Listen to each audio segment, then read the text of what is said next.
Praise Lord. നിങ്ങളെ എല്ലാവരെയും blessed മോർണിംഗിലേക്ക് യേശു ക്രിസ്തുവിന്റെ നാമത്തിൽ സ്വാഗതം ചെയ്യുന്നു.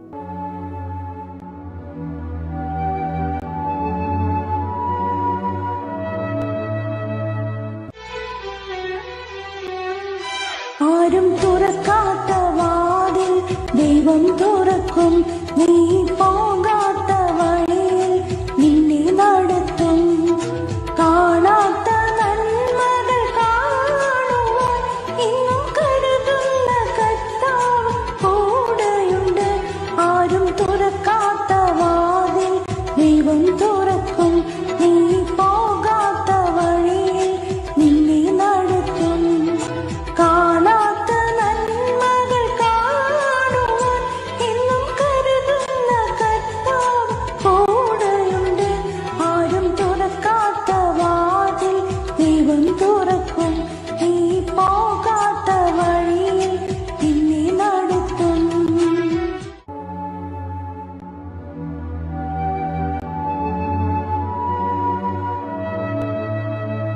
പ്രിയരെ, അനുഗ്രഹിക്കപ്പെട്ട ഒരു പ്രഭാതം കൂടെ നമ്മുടെ ജീവിതത്തിൽ അനുവദിച്ചു തന്ന വലിയവനായ ദൈവത്തെ നമുക്ക് ഒരുമിച്ച് ചേർന്ന് നന്ദി പറയാം. എത്ര പേർ പറയും, ഞാൻ നിന്നതല്ല, എൻ്റെ ദൈവനെ നിർത്തിയതാണ്. ഒന്നുകൂടെ പറഞ്ഞു കഴിഞ്ഞാൽ 2024 ജൂലൈ മാസം 9-ാം തീയതി വരെയും എന്നെയും എൻ്റെ കുടുംബത്തെയും പ്രത്യേകിച്ച് ഈ പകർച്ചവ്യാധിയിലും അനേക പ്രതികൂലത്തിൽ നിന്നും പ്രതിസന്ധിയിൽ നിന്നും കണ്ണിലെ കൃഷ്ണമണി പോലെ സൂക്ഷിക്കുകയും വിടുവിക്കുകയും ചെയ്ത വലിയവനായ ദൈവത്തിന് നന്ദി പറഞ്ഞുകൊണ്ട് ഈ പ്രഭാത ചിന്തയിലേക്ക് നമുക്ക് ഒരുമിച്ച് അടുത്തു വരാം. അഭിഷേകം നിന്റെ അതിരുകളെ വിശാലമാക്കും. പ്രിയരെ, പ്രാരംഭ വാക്യത്തിലേക്ക് അപ്പോസ്തല പ്രവൃത്തികളുടെ പുസ്തകം 1-ാം അധ്യായം അതിൻ്റെ 8-ാമത്തെ വാക്യം. എന്നാൽ പരിശുദ്ധാത്മാവ് നിങ്ങളുടെ മേൽ വരുമ്പോൾ നിങ്ങൾ ശക്തി ലഭിച്ചിട്ട് യെരുശലേമിലും യഹൂദിയയിലും എല്ലായിടത്തും ശമരിയയിലും ഭൂമിയുടെ അറ്റത്തോളം എൻ്റെ സാക്ഷികൾ ആകും എന്ന് പറഞ്ഞു. പ്രിയരെ, ഈ പ്രഭാതത്തിൽ ദൈവം നമ്മോട് ഇടപെട്ട അനുഗ്രഹിക്കപ്പെട്ട വചനത്തിനായി നമുക്ക് ഒരുമിച്ച് ദൈവത്തിന് നന്ദി പറയാം. ഞാൻ നിങ്ങൾ വായിച്ചു കേട്ട വാക്യത്തിന്റെ പശ്ചാത്തലം എന്ന് പറയുന്നത്, യെരുശലേമിലും യഹൂദയിലും ശമരിയയിലും ലോകത്തിന്റെ അറ്റത്തോളം എൻ്റെ സാക്ഷികളായി തീരും. പരിശുദ്ധാത്മാവിന്റെ ശക്തി അല്ലെങ്കിൽ അഭിഷേകം ഒരു വ്യക്തിയുടെ മേളിൽ വരുമ്പോൾ ആ വ്യക്തിയുടെ അതിരുകൾ വിശാലമായി തുടങ്ങും. നിങ്ങൾ വിശ്വസിക്കുന്നവരാണോ? നിങ്ങൾ ഈ അഭിഷേകത്തെ പ്രാപിപ്പാനായി ദാഹിക്കുന്നവരാണെങ്കിൽ നിങ്ങളുടെ ജീവിതത്തിനകത്ത് വലിയ അത്ഭുതങ്ങൾ ദൈവം ചെയ്യും. ഹല്ലേലൂയ. ദാഹമാണ് ഒരുവനെ അഭിഷേകത്തിന്റെ വർധനവിലേക്ക് കൊണ്ടുപോകുന്നത്. ഹല്ലേലൂയ. നിങ്ങൾ ശ്രദ്ധിച്ചു നോക്കിയേ, 1 ശമൂവേൽ 16-ാം അധ്യായം അതിന്റെ 10-ാമത്തെ വാക്യം മുതൽ ശ്രദ്ധിക്കുകയാണെങ്കിൽ ദാവീദിനെ ദൈവം അഭിഷേകം ചെയ്യുന്നത് കാണാൻ കഴിയും. നമ്മൾ ആ വാക്യത്തിലേക്ക് കടന്നു വരികയാണ്. അങ്ങനെ ഇശായി 7 പുത്രന്മാരെ ശമൂവേലിന്റെ മുമ്പിൽ വരുത്തി. എന്നാൽ ശമൂവേൽ ഇശായിയോട്, യഹോവ ഇവരെ തിരഞ്ഞെടുത്തിട്ടില്ല എന്ന് പറഞ്ഞു. 11-ാമത്തെ വാക്യം. നിന്റെ പുത്രന്മാർ എല്ലാവരുമായോ എന്ന് ശമൂവേൽ ചോദിച്ചതിന് അവൻ, ഇനിയുള്ളതിൽ ഇളയവനുണ്ട്, അവൻ ആടുകളെ മേയിക്കുന്നു എന്ന് പറഞ്ഞു. ശമൂവേൽ ഇശായിയോട്, ആളെ അയച്ച് അവനെ വരുത്തുക, അവൻ വന്നിട്ടല്ലാതെ നാം പന്തിക്കിരിക്കയില്ല എന്ന് പറഞ്ഞു. വായിച്ചു കേട്ട 2 വചനങ്ങൾ നോക്കുമ്പോൾ ഇശായി തൻ്റെ മൂത്ത 7 മക്കളെയും പ്രവാചകന്റെ മുമ്പിൽ നിർത്തി. ദൈവം അവരെ ആരെയും തിരഞ്ഞെടുത്തില്ല. ഹല്ലേലൂയ. എന്നെ ശ്രദ്ധിക്കുന്നവരെ, ഇന്ന് നിങ്ങളെ ആ ഭവനത്തിൽ ദൈവം വിളിച്ചത് ദൈവത്തിൻ്റെ ഒരു പദ്ധതി ഉള്ളത് കൊണ്ടാണ്. ഹല്ലേലൂയ.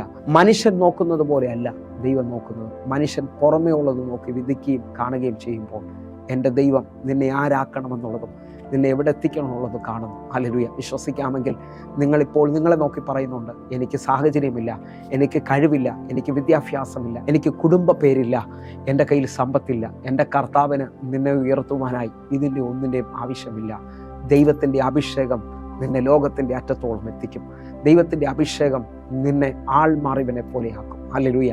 വിശ്വസിക്കാമോ? അപ്പൻ്റെ ആടുകളെ മേയിച്ചു കൊണ്ടിരുന്ന ദാവീദിനെ എൻ്റെ ദൈവം അഭിഷേകം ചെയ്യുവാൻ തിരഞ്ഞെടുക്കുകയാണ്. മൂത്ത 7 മക്കളെയും തിരഞ്ഞെടുക്കാതെ ഇളയ മകനായ അപ്പനും സഹോദരന്മാരും ഒരുമിച്ച് തള്ളിയവനെ എൻ്റെ കർത്താവ് തിരഞ്ഞെടുക്കുകയാണ്. ഹല്ലേലൂയ.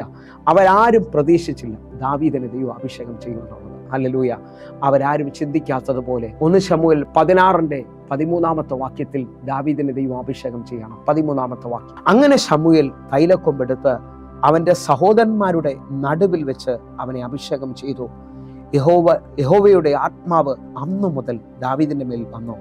ശൗൽ എഴുന്നേറ്റ് രാമയിലേക്ക് പോയി. എന്നെ ശ്രദ്ധിക്കുന്നവരെ, അഭിഷേകം നിങ്ങളുടെ മേളിൽ വന്നാൽ നിങ്ങൾക്ക് പഴയതുപോലെ ജീവിക്കാൻ കഴിയത്തില്ല. അല്ലെങ്കിൽ പഴയ സാഹചര്യങ്ങൾക്ക് നിങ്ങൾക്ക് ഒതുങ്ങാൻ പറ്റത്തില്ല. അഭിഷേകം നിങ്ങളുടെ അതിരുകളെ വിശാലമാക്കും.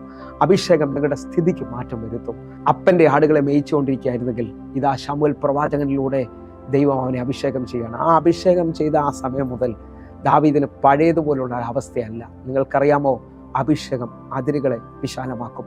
അഭിഷേകം എൻ്റെ ഭാഷയിൽ പറഞ്ഞാൽ അർഹിക്കാത്തിടത്ത് നിന്നെ എത്തിക്കും. ഈ അധ്യായത്തിൽ തന്നെ 22-ാമത്തെ വാക്യത്തിലേക്ക്, ആകയാൽ ശൗൽ ഇശായിയുടെ അടുക്കൽ ആളയച്ചു, ദാവീദിനോട് എനിക്കിഷ്ടം തോന്നിയിരിക്കുന്നത് കൊണ്ട് അവൻ എൻ്റെ അടുക്കൽ താമസിക്കട്ടെ എന്ന് അറിയിച്ചു. നിങ്ങൾ ശ്രദ്ധിച്ചു നോക്കിയേ, അഭിഷേകം ദാവീദിന്റെ മേളിൽ വന്നപ്പോൾ ദാവീദിന് പിന്നെ കാട്ടിലേക്കല്ല സ്ഥാനം. ദാവീദ് പൊസിഷൻ മാറുന്നത് പോലെ കൊട്ടാരത്തിൽ രാജാവിൻ്റെ അടുക്കിലേക്ക് വരികയാണ്. നിങ്ങൾ വിശ്വസിക്കാമെങ്കിൽ അഭിഷേകം നിങ്ങളുടെ അതിരുകളെ വിശാലമാക്കും. ഇന്ന് എൻ്റെ കൂടെ എത്ര പേർ ദാഹിച്ചുകൊണ്ട് അഭിഷേകത്തിന് വേണ്ടി ആഗ്രഹിക്കുന്നവർ സത്യം മനസ്സിലാക്കിക്കൊണ്ട് അഭിഷേകത്തിനായി വളരെയധികം ദാഹിക്കണം. ഉത്സവത്തിന്റെ ഒടുക്കത്തെ നാളിൽ യേശു കർത്താവ് നിന്നുകൊണ്ട് ദാഹിക്കുന്നവരും എൻ്റെ അടുക്കൽ വന്ന് കുടിക്കട്ടെ. 38-ാമത്തെ വാക്യം, എന്നിൽ വിശ്വസിക്കുന്നവന്റെ ഉള്ളിൽ നിന്ന് തിരുവെഴുത്ത് പറഞ്ഞതുപോലെ ജീവജലത്തിന്റെ നദികൾ ഒഴുകുമെന്ന് പറഞ്ഞു. വിശ്വസിക്കുന്നവരാണെങ്കിൽ ദാഹത്തോടെ അഭിഷേകത്തിനായി ദാഹിച്ചുകൊണ്ട് ദൈവത്തിന്റെ അടുക്കിലേക്ക് വന്നാട്ടെ. നിങ്ങളുടെ അതിരുകളെ അഭിഷേകം മാറ്റാൻ പോവുകയാണ്. ആ വലിയ വ്യക്തതയോടെ ഈ പ്രഭാതത്തിൽ നമുക്ക് ഒരുമിക്കാം. ഞാനും വിശ്വസിക്കുകയാണ്, ദൈവം വലിയ കാര്യങ്ങൾ ചെയ്യാൻ പോകുന്നു. അങ്ങനെ വിശ്വസിക്കുന്ന ഓരോരുത്തരും കണ്ണുകളും നടച്ച് പ്രാർത്ഥിക്കാം. ഞങ്ങളെ സ്നേഹിക്കുന്ന ഞങ്ങളുടെ നല്ല കർത്താവേ, അഭിഷേകം ഒരുവന്റെ വെളിയിൽ വന്നാൽ അവൻ്റെ അതിരുകൾ വിശാലമാകും. അവൻ ആൾ മാറിയവനെ പോലെയാകും. കർത്താവേ, എന്നെ കാണുന്ന എന്നെ ശ്രദ്ധിക്കുന്ന ഓരോ മക്കളും അഭിഷേകത്താൽ നിറയട്ടെ. അവർ അത്ഭുതങ്ങളെ പ്രാപിക്കട്ടെ. കർത്താവിൻ്റെ കരം വെളിപ്പെട്ടതിനായി സ്തോത്രം. യേശുവിൻ നാമത്തിൽ ഞാൻ പ്രാർത്ഥിക്കുന്നു. ആമേൻ, ആമേൻ. പ്രിയരെ, ഈ പ്രഭാത സന്ദേശം നിങ്ങൾക്ക് അനുഗ്രഹമാകുന്നെങ്കിൽ യൂട്യൂബ് ചാനൽ സബ്സ്ക്രൈബ് ചെയ്യുകയും ഫേസ്ബുക്കിലേക്ക് നിങ്ങൾ ജോയിൻ ചെയ്യുകയും ചെയ്യണമെന്ന് ഓർപ്പിക്കുന്നു. അതേപോലെ എല്ലാ ദിവസവും ഇന്ത്യൻ സമയം 6 മണിക്ക് നമുക്ക് സൂമിൽ ആരാധന നടക്കുകയാണ്. നിങ്ങളെയും ക്ഷണിക്കുന്നു. കർത്താവിൻ്റെ വലിയ കരം നിങ്ങൾക്ക് വേണ്ടി വെളിപ്പെടട്ടെ. അല്ലെങ്കിൽ ആരാധനയ്ക്ക് വേണ്ടി ആഗ്രഹിക്കുന്നവരുണ്ടെങ്കിൽ തിരുവനന്തപുരത്തോ കൊല്ലത്തോ എറണാകുളത്തോ തൃശ്ശൂരോ ഒക്കെ കടന്നു വരാൻ പറ്റുന്നവർ കടന്നു പറയുന്നത് ഓർപ്പിക്കുന്നു.